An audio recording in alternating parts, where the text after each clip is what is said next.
Bonjour, je m'appelle Michel Bowens, je suis le fondateur de la fondation Peer-to-Peer. Donc nous sommes un réseau mondial de chercheurs et d'activistes sur la production entre pairs. Alors nous croyons qu'il y a, sous le vocable économie collaborative, économie du partage, etc., nous croyons qu'il y a une vraie transition vers un nouveau mode de production que nous appelons production de pair à pair.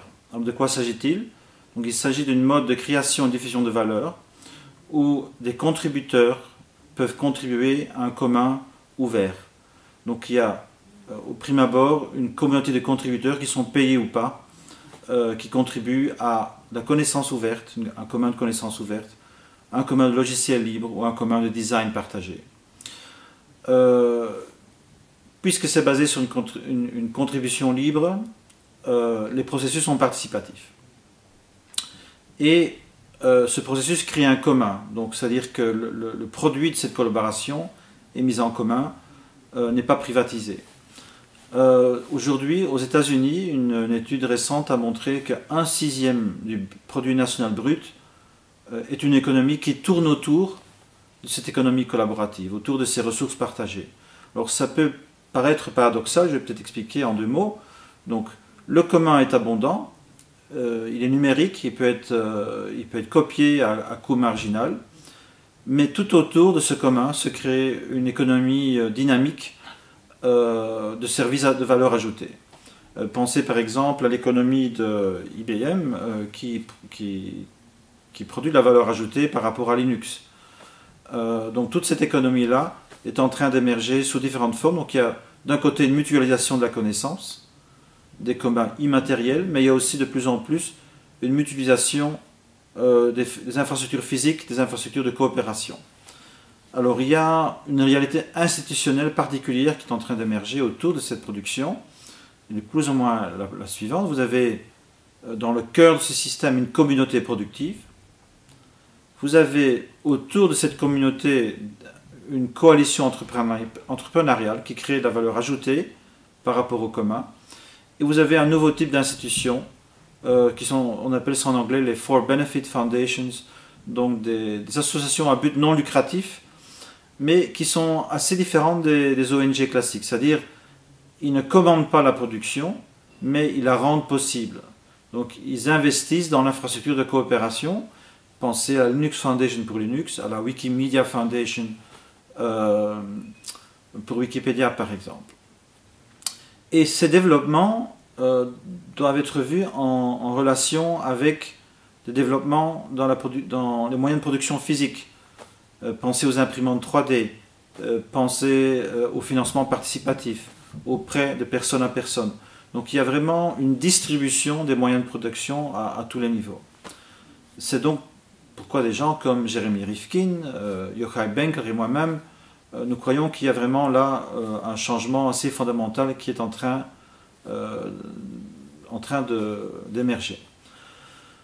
Alors, cette émergence a aussi des effets politiques. Donc pour ça, j'ai développé un quadrant pour expliquer un peu cette tension politique. Donc il y a deux axes, l'axe de contrôle. Donc vous avez un contrôle centralisé versus un contrôle distribué. Et un axe par rapport au but de cette production, donc un but lucratif ou un but non lucratif. Donc ça donne 4 quadrants.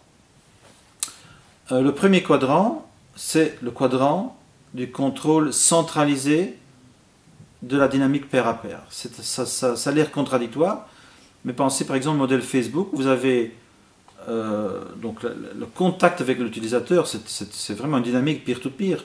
2 milliards de citoyens de la Terre peuvent se connecter avec d'autres citoyens sans demander la permission, ils peuvent s'auto-organiser, ils peuvent créer de la valeur ensemble, etc. Par contre, tout ce qui est invisible, le design, la conception de la plateforme, le contrôle de la plateforme, le contrôle de nos données, la marchandisation de la valeur, tout ça est fait par les propriétaires de la plateforme. Donc nous parlons de capitalisme nétarchique. Nétarchique, l'hiérarchie du réseau. Là, il y a un problème fondamental, parce que pensez au système comme Facebook, 100% du travail est gratuit, mais la valeur marchande est captée, donc on peut parler de capitaliste, est captée à 100% par les propriétaires. Donc ça pose un problème de la diffusion de la valeur. Ça pose un problème d'inégalité. et de précarité. Alors, le deuxième quadrant, c'est le quadrant contrôle distribué d'une dynamique pair à pair, et on peut penser au modèle Bitcoin. Alors, Bitcoin, c'est un modèle distribué, mais c'est quand même avec une conception, avec un but lucratif. Donc, par exemple, le design de Bitcoin fait en sorte que la demande est plus grande que l'offre, et donc le prix ne peut que monter. Donc, il est clair qu'une des motivations d'avoir des Bitcoins, c'est une motivation de lucre. Alors, les deux autres quadrants sont différents parce que là, le but n'est pas un but lucratif, c'est un but d'utilité sociale. Alors, vous avez une combinaison entre une orientation locale et un but non lucratif, donc un but d'utilité sociale.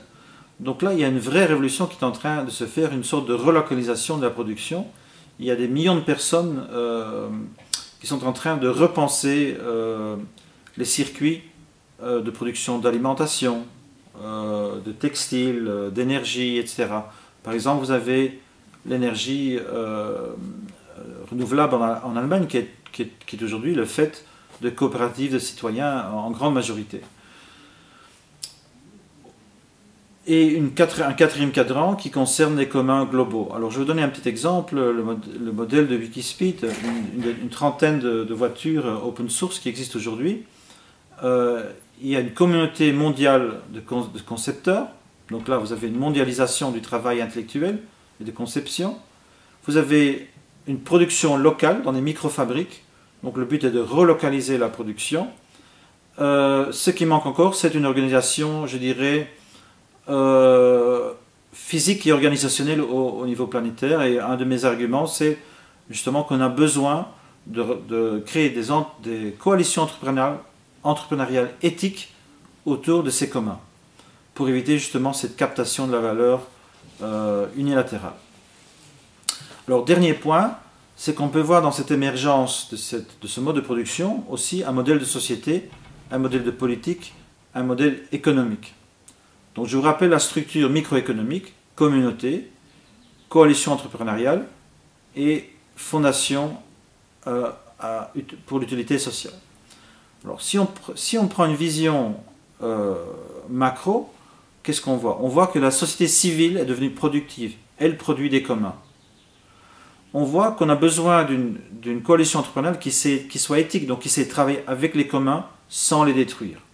Donc on a une nouvelle sphère de l'économie qui est basée sur la réciprocité, une sphère de l'économie qui internalise les externalités sociales et environnementales. Mais en troisième lieu, il y a une nouvelle conception de l'État, car ces fondations qui font, si vous voulez, de l'empowerment, qui rendent possible la coopération, c'est aussi un modèle d'État. Alors je vais donner des exemples parce qu'aujourd'hui c'est très important. Il y a des villes dans le monde qui sont en train de repenser leur dynamique politique et sociale. On va prendre peut-être l'exemple de Bologne. Donc en Bologne, je vais d'abord le dire en anglais, ça sonne assez bien en anglais, The Bologna Regulation for the Care of the Urban Commons, donc la réglementation de la ville de Bologne pour les soins des communs urbains, permet à des collectifs citoyens dans les quartiers de proposer des améliorations de leur quartier. Il y a un processus d'évaluation et puis il y a une négociation entre l'État et ces collectifs citoyens pour rendre possible ces projets. Donc l'État demande comment on peut soutenir ce type de projet. Et là on voit bien qu'il y a un renversement de la logique classique, parce que ce n'est plus un État qui produit des services publics pour des citoyens consommateurs vus comme passifs. Non, c'est les citoyens qui font leurs propositions et c'est l'État qui rend possible ces projets. Donc là, je crois qu'il y a un grand changement, il y a une vision d'un État partenaire, il y a une vision de communication des services publics, donc pas les abolir, mais les rendre participatifs et démocratiques, donc en faire une coproduction avec les citoyens productifs. Donc il y a vraiment une nouvelle vision d'une structure sociale, économique et politique. Et donc je vous invite à réfléchir à cette question et à trouver des solutions, parce qu'il y a un vrai problème aujourd'hui, c'est que les personnes qui contribuent à ces communs, qui créent de la valeur commune, ne peuvent pas en vivre sans précarité et sans participer à une commission de capital qui souvent quitte le commun. Donc on doit trouver des formes économiques, des formes politiques qui soutiennent le commun. Je vous remercie pour votre attention.